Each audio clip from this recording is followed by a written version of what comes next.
Coming to you from UBN Studios in Burbank, California.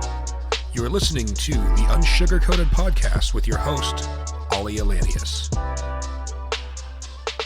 Hey everybody, welcome. I hope that you are having a fantastic day. If not, I hope that you're ready to be part of some interesting conversation, or at least hear some interesting conversation. Always trying to keep with developments that are happening in the world. I want to bring we look to have the conversation about diversity and racial tension because it does exist here within our country. It appears recently that Doja Cat was having some conversations with what appear to be white supremacists, unhappy with her ethnic roots. And then, unfortunately, we also have, once again, the tragic loss of a life, George Floyd, at the hands of some overzealous police officers in Minneapolis who have since been fired. I couldn't even bring myself to really watch the video fully, you guys. I'm a mother. I'm a sister. I'm a daughter. I just don't like to see things like that, and it's very hard. And it's hard for me because I have friends that are police officers, and I have friends who have had altercations with police officers. This is a conversation about breaking down walls that cause us to see each other as different, less intelligent, and even more threatening simply because of the color of our skin. This happens all of the time, and I'm happy today to have someone with me who is passionate about helping within the media space and advocating for others. So, she does it through the most powerful medium right now, of course, film and TV, which is something we all love. And I always appreciate whenever I see something within the movie theater or on my TV that speaks to our issues. And she just happens to be one of those people. So without further ado, Nneka Enurah serves as a digital development executive for Hello Sunshine, founded by Reese Witherspoon as media brand anchored in storytelling, creating, and discovering content that celebrates women. In Nneka's role as the Director of Digital Development and Production, she helps lead creative development efforts for original video content across all platforms. Nneka is a versatile entertainment professional with experience in physical production, entertainment, lifestyle, docu-follow, and food-related programming. Prior to joining Hello Sunshine, Nneka served as Vice President of Multi-Platform Content and Partnerships at Authentic Entertainment. In 2017, Nneka was honored by Synopsis Media as a member of the Digital IT list that recognizes the most innovative executives in digital media. Ladies and gentlemen, welcome Nneka Enurah. Hi. Well, Thank you so much. Hello, darling. I know I brought you in on some heavy content today. I hope you're down for the conversation. I'm ready. Yeah, well, first of all, before we get into, really just the conversation, I want people to know more about you. And you have a very impressive background, but what I love, of course, is always the story behind the story, right? So you came to LA from Georgia, and I really love hearing your story. So please share it with our audience. What brought you to LA? Yeah, so I came to LA almost a decade ago after doing a summer internship and being one of five and one of the youngest of five living in Georgia with my mom, who was a single parent. A light bulb went off for me, and I sort of looked at everyone around me and realized I wanted something a little bit different. I wanted something that just wasn't fully available for me at that time there. And so I realized if I want to put my life on a different path, I'm going to have to go out into the world. And I went really far. I went clear across the country. My mom was not enthusiastic about that at the time, but I'm really grateful for making that jump so early on in my life because it was a big risk. I don't even think I realized how big of a risk it was. I don't think I would necessarily do the same thing now. And I went through so many struggles, had a lot to learn as, a Black woman, young in LA, no job, no car, no place to live. But I persevered and I figured it out. And I connected with so many phenomenal, amazing people on the journey to where I am now. So I'm just excited to share everything I've learned, to hopefully connect and inspire others, and really shift the narrative for women and any marginalized group, really. Yeah. And so some of the groups, please, I know I didn't mention them, but some of the shows rather that you have actually been part of producing and putting on the air, tell us some of those, because they're really, I think, like you said, they are representative of inclusion and difference and diversity and just, celebrating the woman as well as other things that we love. Totally. So right now I'm at Hello Sunshine, but even before that, during my time at Authentic, I was always creating content that was just a little different, that didn't fit the norm. So one of the first series I did was a bass fishing show with these multicultural millennials. One of our leads was African American, the other one was Chinese, and they're champion bass fishermen traveling the country, blasting hip hop, connecting with people in Missouri, Alabama, Kansas, really connecting and showing that, we're not all that different. I may be tatted up with a fitted and I'm rapping, but I love bass fishing and I compete just like, your elderly white grandpa. Right. A show I did after that was a bridal show. And it was based on a woman who owned a shop in Chicago, a boutique couture plus size bridal shop. Their clientele, the sizing was 14 and up for dress sizes because that's the average size of a woman in the United States of America. But when you go to other shops to buy a wedding gown, there's a lot of sizeism, Right.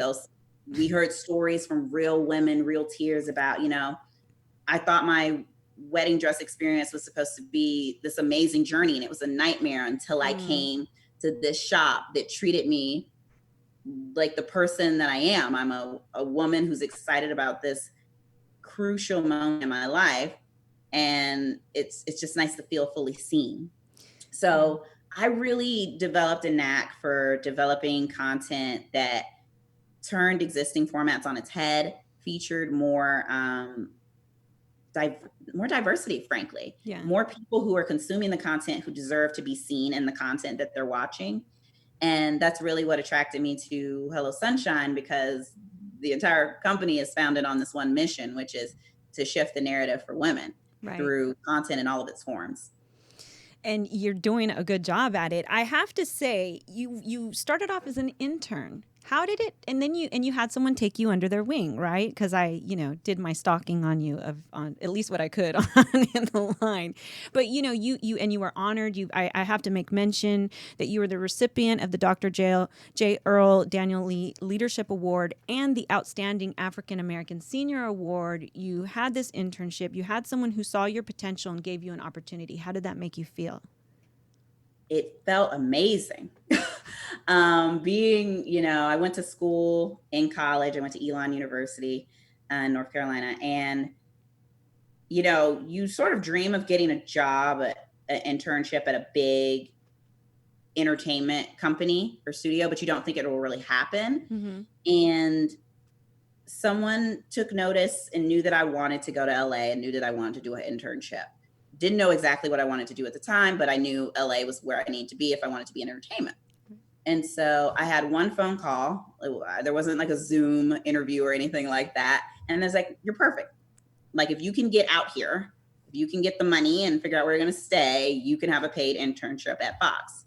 So I interned at Fox under Adriana Becerra, who was an amazing supervisor, very attentive. Just sharing so many insights, so many learnings as a fellow woman of color about coming up in the entertainment industry. And I soaked it all up.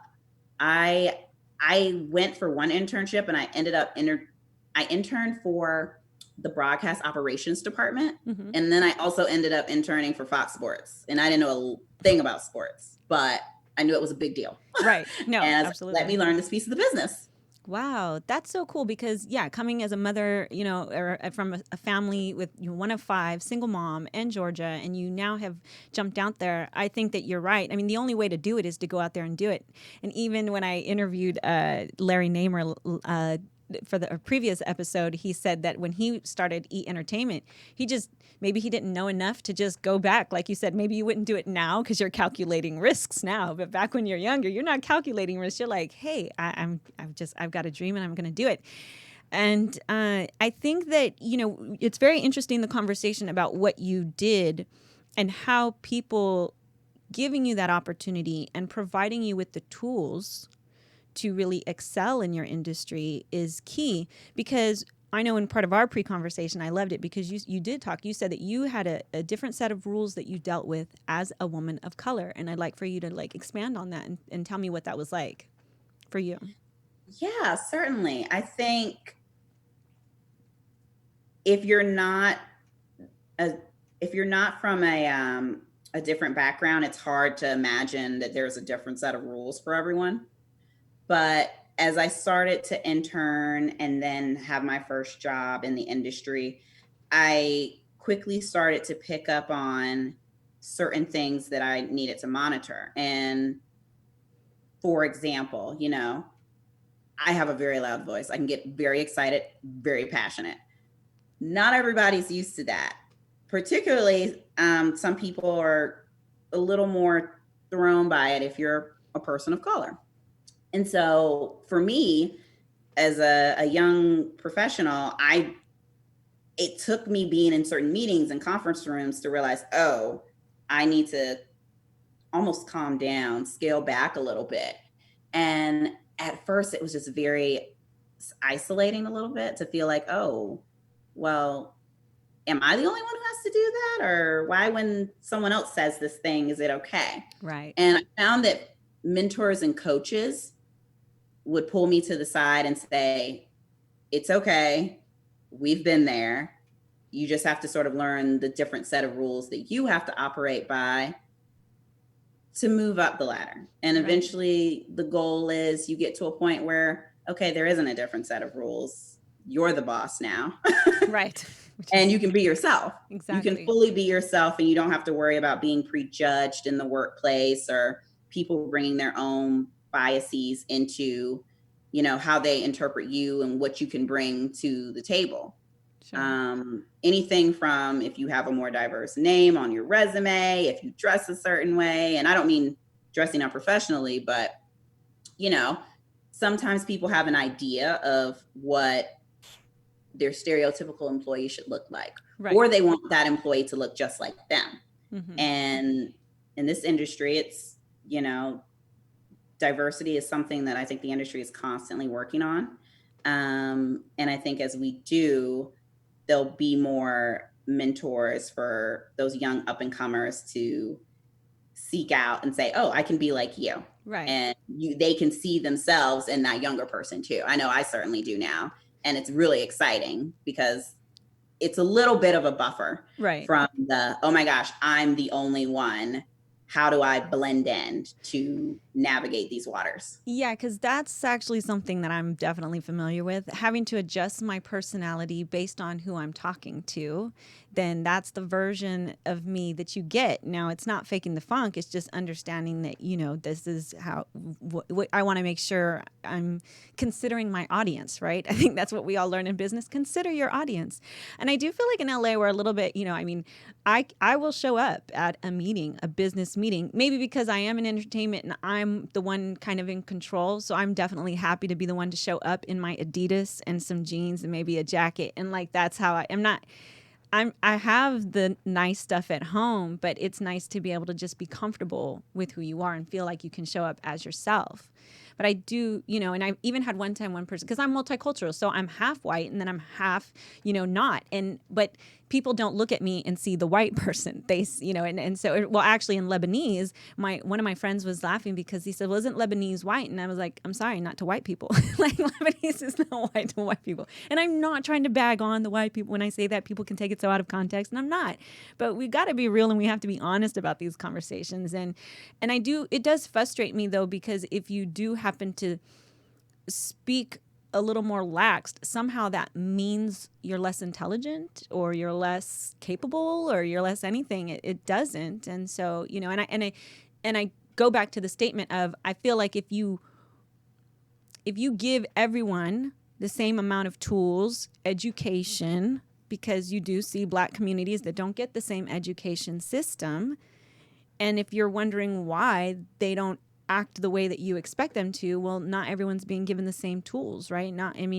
As it is, the education doesn't even give our kids truly what we need to some level. So then, then you take other neighborhoods and then then you go through life as an adult undermined simply because of the color of your skin. Totally. I think truly, I was fortunate enough to have scholarships, and I intentionally went to a primarily white institution, and it was so beneficial to me in that I really got access to the same resources. Right. I got access to the exact same resources, the exact same counselors, the exact same professors, and I took absolute full advantage. And that's my biggest piece of advice. Whenever you get an opportunity, soak every aspect of it up like you've got nothing left. Take full advantage, leave nothing behind. And for me, it was to sort of make up for those different experiences and tools that I didn't have. I knew that if I wanted to compete, if I wanted to be successful, I had to do everything to really build myself up and play a little bit of catch up with my counterparts. So don't you feel the media, because I know, I'm sorry, I don't mean to not finish my question, but I'm going to say there are people that will say, we don't want to give to this neighborhood or these people because they'll squander it. I think what you just said and how you said you were a person who took full advantage of it. This opinion that people with lesser economic status perhaps won't take advantage of it, or because of whatever the demographic makeup of their neighborhood is, that they're not going to use, like Black kids are not going to utilize a 3D printer and want to know that and want to know these things that you see in other schools and other education centers. And I feel, so that's why I feel like media is so important to me, because it does give you an opportunity to create a different narrative, to create a different sense of education. Tell me how you have been inspired and with what you do now, what you do, I know you're passionate about advocating for others and giving other people the opportunities that were extended to you. How do you do that now? Yeah. So for me, mentorship, coaching, and sponsorship are so important to me. And they're three very different things.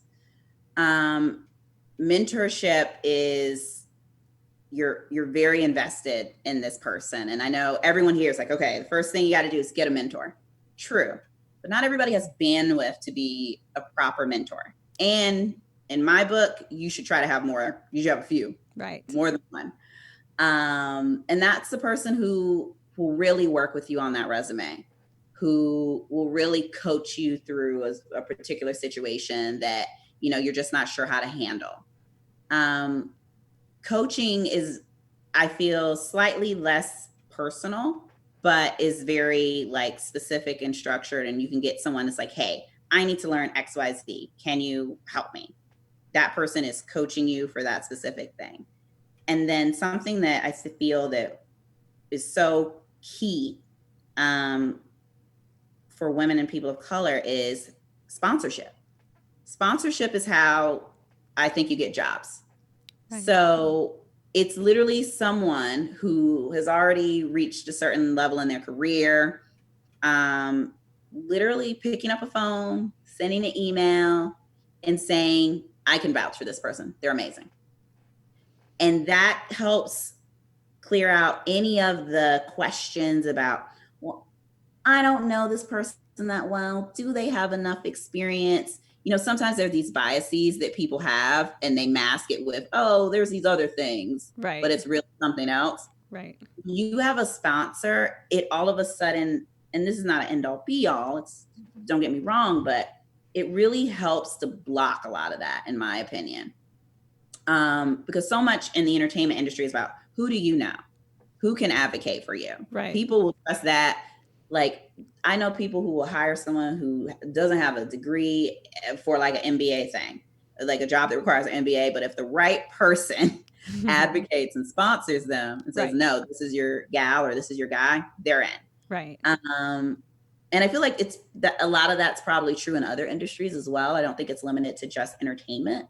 So sponsorship is something that I try to do whenever I can. Obviously, I make sure this person is, qualified, Right. capable. Um, and that's sort of what I do on a one-to-one basis. Outside of that, I work with a women's group through my alma mater to really help women learn the tools that they need to navigate this industry now. It's it's a it's an interesting time because some doors are definitely opening for women. There's a long way to go for sure. Right. Right. But I think now women are hyper focused on each other, which is great. And we're committed to like, okay, what did we not have? How can we support now? What do they need that they don't know they need right now? Like I hosted a session on contract law. And so many of the young women thought, oh, I don't need to know that. And I was like, so are you going to sign like a freelance contract for your next gig? Mm-hmm. Are you going to sign like a lease for anything? Are you going to? Right. More knowledge is always better, and you will encounter more and more contracts. And these big words shouldn't scare you. Right. And that's what this session is about. So it's really empowering people with things that sometimes they don't even know they need. And I think to go back to something you said earlier, I can't imagine anyone in whatever neighborhood that you can think of not wanting access to a 3D printer once they know what that 3D printer could mean. That 3D printer is a gateway, it's an opportunity to a different career, a different path, a different life.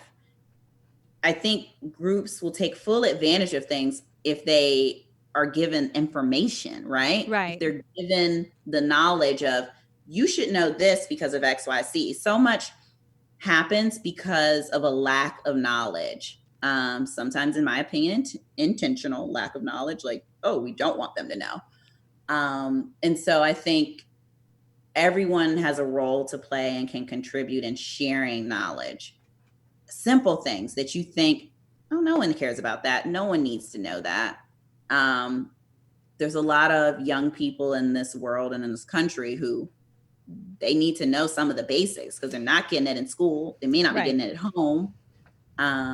So it's connecting with those mentors, coaches, and eventually sponsors who can help shift the tide. Yeah, I know, might make my kids watch even TED Talks when we've been on breaks. I feel like that there's no such thing as it's too early to learn, to start how we're going to tackle this life and how we make ourselves indispensable, which is something that you've touched on before with me, you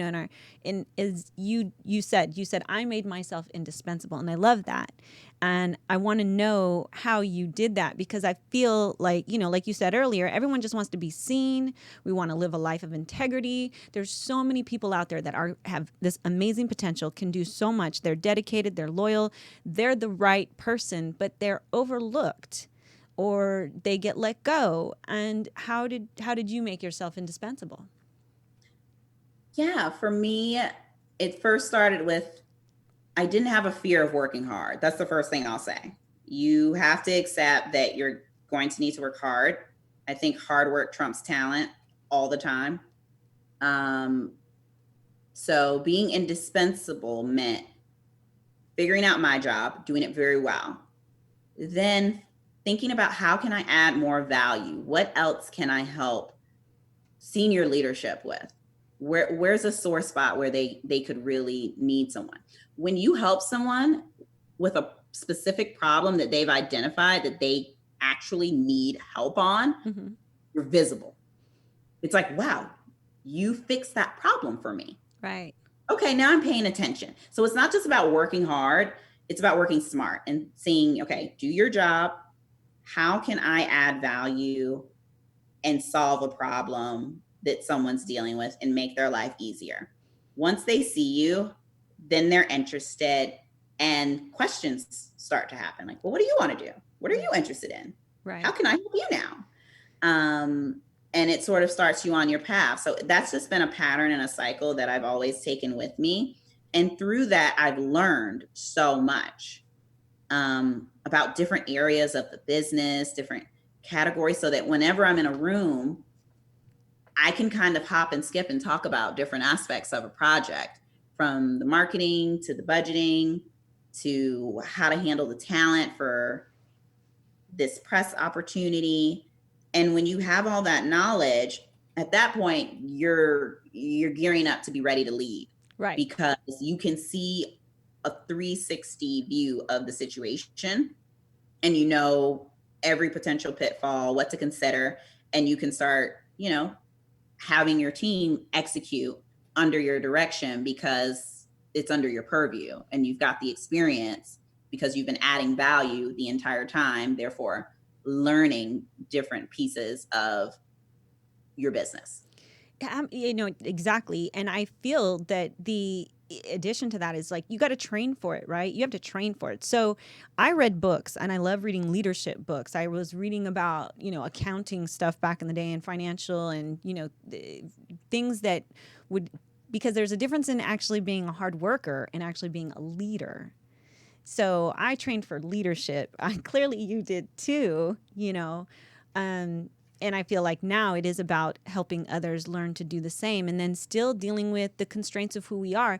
Let me ask you, and I'm not even like necessarily specifically going to speak about the Doja Cat herself, because I feel like everybody's going to deal with whatever happens to whatever happens is whatever happens. But going to what she allegedly was talking about, having a problem with herself. I know she posted a video that I saw, and it was how she was talking about her hair. And I mean, I know as a person with curly hair, and I know as a person with ethnic, things about me, there's times I've hated it and there's times I've loved it. But I can tell you, when I got older, I appreciated all that I am, both, the good, the bad, everything, because I realized here I was complaining about my curly hair when all the girls were going out to get perms and get it, or that there was beauty to me even with my differences. That's part of, my journey. I was told when I was a kid, I'll share this with you, Nneka. When I was little, my parents divorced before I was even old enough to remember anything. But I was told all my life how I looked like my father. And my father was, of course, the non-white person in my family. And all I knew was that they didn't like my dad. They didn't like him at all. So anytime they said, "You look like your dad," I just thought, so I look like the person you don't like. And I didn't look like my brother, who did have the fair skin and the light brown hair. I had the dark hair, dark eyes, dark skin. And so I grew up with this very sense of thinking I was not pretty because I was darker. And even though I'm not that dark now, I know people are like, "Where are you?" And I'm like, some of this lights is taking it away. But I mean, I do have color. I have melanin in my skin. And it's taken me time to really appreciate that, right? Like the girls getting the tans when I could just go out and sit in the sun for 10 minutes and I would get one. Okay, my thought is on just how that's a real struggle for some of us, to struggle with who we are and loving ourselves that way. Have you had any times when you've gone through things like that? Totally, certainly. I think, and media for me played a big role in this. I, as a young kid, TV and going to the movies was escapism from the hardships of life sometimes. And when you go to these places that sort of give you a break to go on a journey, and you see that everyone looks different from you, you start to think about, well, what does that say about me? Right. And about people who look like me. And it's hard not to internalize that, especially as a young person. So I think media plays a massive role in how we see ourselves. And I've definitely had the days where I love me, everything about me, wouldn't change it for a thing, to the days where I hate it all. Life would be so much easier if I was blonde or something. Right. And ultimately, I know my truth, and my truth is I love me, and I'm so happy with who I am and the journey that I've been on, and even all the hardships. I would not be the woman I am today without those things. Exactly. But the journey to get there is hard. It's very challenging. And when you have, society saying things and entertainment and media saying things, it's tricky. And I think now more than ever, we're very aware of that. And so that's why you'll see, more diverse writers' rooms, so that you get different perspectives, different characters, different casting for projects. People aren't saying, oh, this is a white role. They're saying, shouldn't it be a Black role? Shouldn't it be a Latina? Why not? Yeah. It's those little things that make all the difference. I was watching a show, and it's like set in the 1700s in Russia, and some of the characters are Black, and they're like in the aristocracy. And I'm like, I love it. Why not? Right. Fiction. Right. Do it. No, I know. Well, I mean, especially because media tends to, then it's also, if you are not, if you're, Black, or if it's Middle Eastern, like, we're always represented in the media as like the terrorists, or like, I'm always hearing, they yalla yalla, and I'm like, okay, that's all they know about us is yalla yalla. And I was, watch True Lies, or there's always this, because those things influence society. I remember being at a film festival not too long ago, and I had seen a short. It was specifically about some kids in fact, I think it was South LA, and they were going home on 4th of July, and of course the cops profiled them, and they kind of manhandled the young girl, and she was really shaken up by that, and the short was just highlighting that. And again, when we have another, and I'm not gonna lie, like I feel so bad, I feel so complicit in the like, oh, another person died at the hands of law enforcement.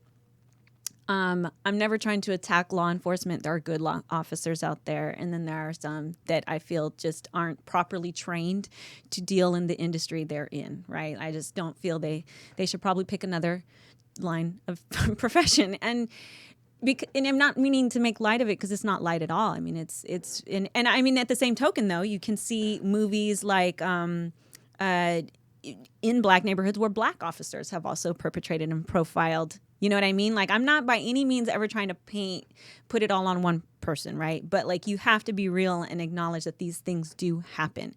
Police officers profile people, often people of color. They let white people just do whatever they want, or or kind of like, there have been times when someone has done something criminal, and because they are not of color, they are not getting the guns drawn on them. They're not getting thrown down to the ground. And I can say that, like, I've experienced that. I've seen that. So it's just the truth. How do you feel as, like myself, as a person in entertainment and media, how do you feel that obligation hits home to you? For me, it just reinforces the need to communicate more outside of, your comfort zone, your friend groups, your family, and have those uncomfortable and difficult conversations with people. Because for me, at the end of the day, we're all human. Mm-hmm. All of our lives matter. Mm-hmm. We're all important. And we all come with different biases to a situation. And obviously, when you involve, weapons, things can happen, Sure. It's not like walking in a grocery store and I've got a bias against this woman and she's got a bias against me. Well, we're just buying groceries in the store. Right. Not like, maybe something happens, maybe something doesn't. When you have a police stop and there's weapons involved, okay, there needs to be a lot more attention paid and training to making sure to check your biases before you go to work. Right. So I think what's key and what's been missing is often we don't want to have the difficult conversation. Yeah. We don't want to have that conversation with, and this is on both sides. Right. No, we don't want to have the conversation with the white supremacists. I don't want to do that. I don't, or that friend of a friend who said this racist thing one time. You just want to be away from them. You don't want to deal with it. Well, when we decide to separate and isolate and not communicate, you allow this one narrative to build and build and build, and that becomes someone's truth. it can't become true if they're constantly being bombarded with an alternative perspective. Yes. And I've seen, like, I've literally had a situation where I'm at a gathering with a ton of people, most of whom I don't know. I'm the only person of color, and someone called me the N-word. And I took a beat and we stepped outside and had a conversation. And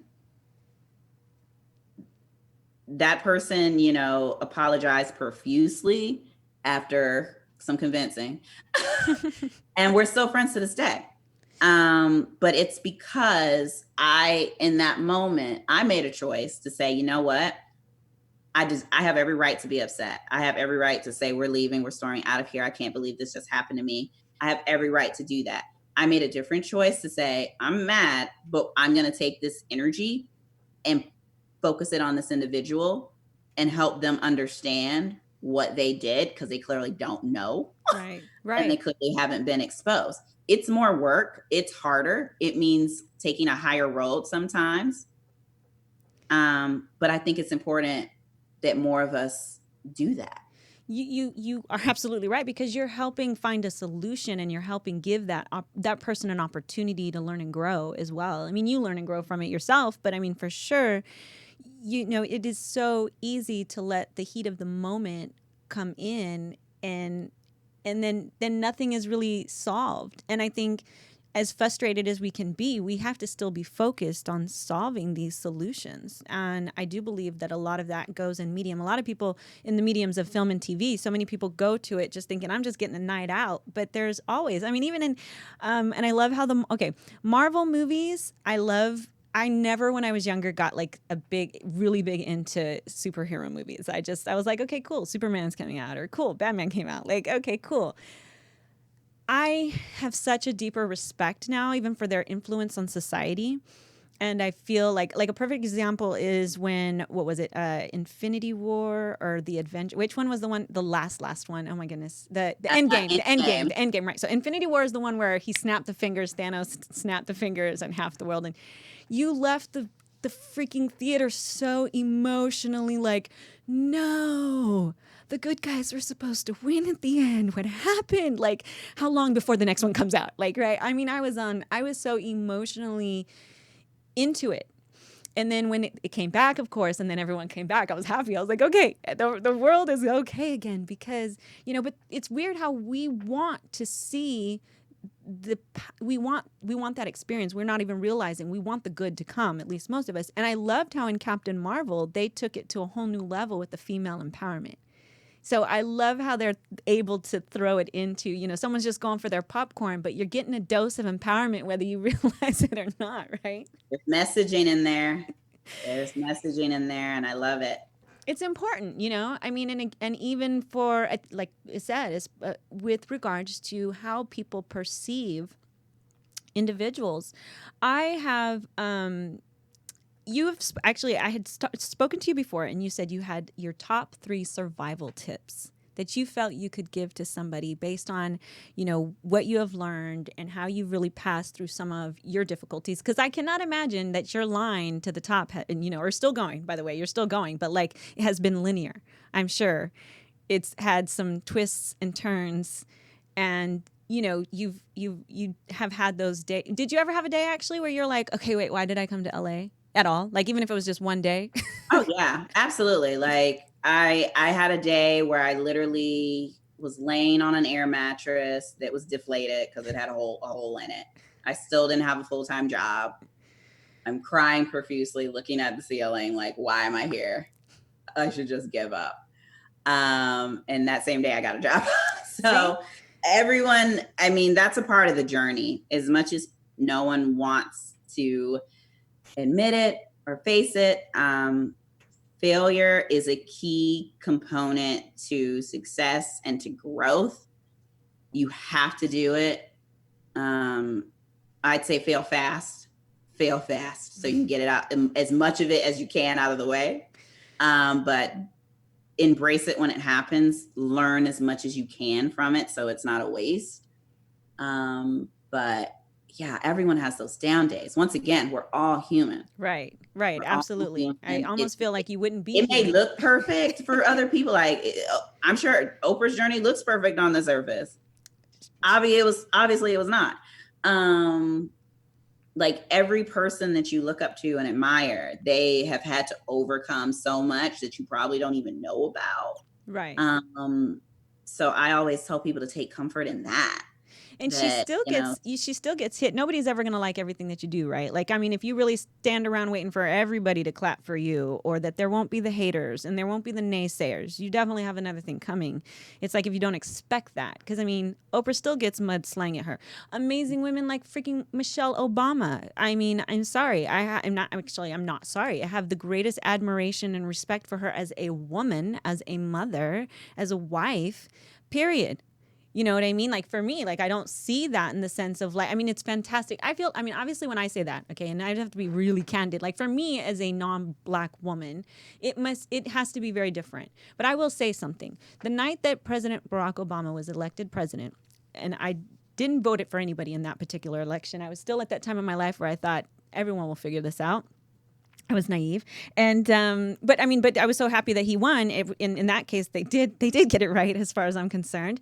And when I saw his name up on the screen, I started crying because I was so emotionally moved and happy that I had lived to see the day when a Black man had to become president, Nneka. And I mean that from the bottom of my heart, not in some, sympathetic placate. I mean that because I did do a lot of studying African-American history in my youth. And I do have a daughter that is mixed, but culturally and knows what it's like to raise a daughter who has to deal with struggling with an identity of who she can be, who she will be, and what will the world see when they look at her based on the color of her skin, right?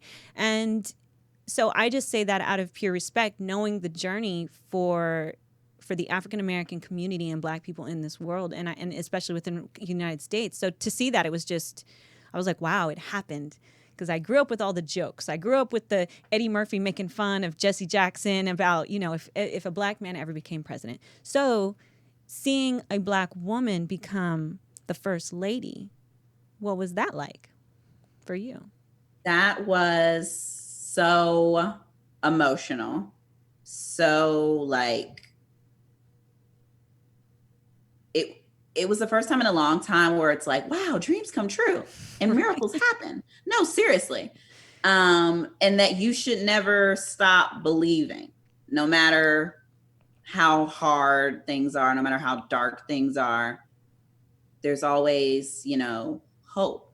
Absolutely. And it was very exciting in the beginning, but it was also scary because the next thought was, are they going to make it? Right. They're going to get assassinated, really. Absolutely. No, I 1,000% agree with you. It's America. Like, we have a very complicated history as it comes to race. And to watch her struggle but handle it with such grace. Mm-hmm. And when I say struggle, I mean just I feel, in my opinion, they attacked her as much as they did the president. Right. And to think that someone at the highest station in our nation could be attacked in that way, it's like, they're still Black and this is still America. Yeah. And that was hard. Right. That was hard, but I think it was a lesson to all of us that we have so much further to go. And that if the president and the first lady can be hit with those types of attacks, sure, and racism, you better believe it's happening to everybody else too. Right. Well, and the stereotyping, because I'm Muslim, and I've had to defend ever since about like, oh, Muslims will never care for this country, and I'm like, excuse me, why would a Muslim not care for this country? Like I dealt with that of like the whole, well, he's Muslim. I'm like, okay, and like, wait, what's your point? Because I could be president, and I would be a great president if I was, and being Muslim would have nothing to do with that in that sense, right? So it's interesting. I think that I agree with you. We still have so much further to go, but I am, with the exception of coronavirus putting a halt on some of the media production, I definitely am excited for projects in the future that just keep moving that narrative forward. And like you said, it is all about the perspectives, I mean, when I wrote the book that I did most recently, and it's won 3 awards for multicultural fiction, it's because I was trying to take someone in the house of a family and like take them and have that experience. I want you to know what it's like to sit down at the table with this type of family. And I want you to know that they would give you a cup of water, they would take your jacket just the same as anyone else, you know, and offer you some apple pie probably. Like there's no difference. And I don't even think that that's exclusive to the United States. I think when you travel the world, then you go to Italy and you go to Spain or you go to, you know, Asia, and you see how people treat you and you see how people are and their customs and the culture. And then you're like, this is beautiful. This is beautiful. So, I mean, you know, I'm all about like America's a great country. I'm not saying I'm ashamed to be American, but I happen to also say that the world is a beautiful place.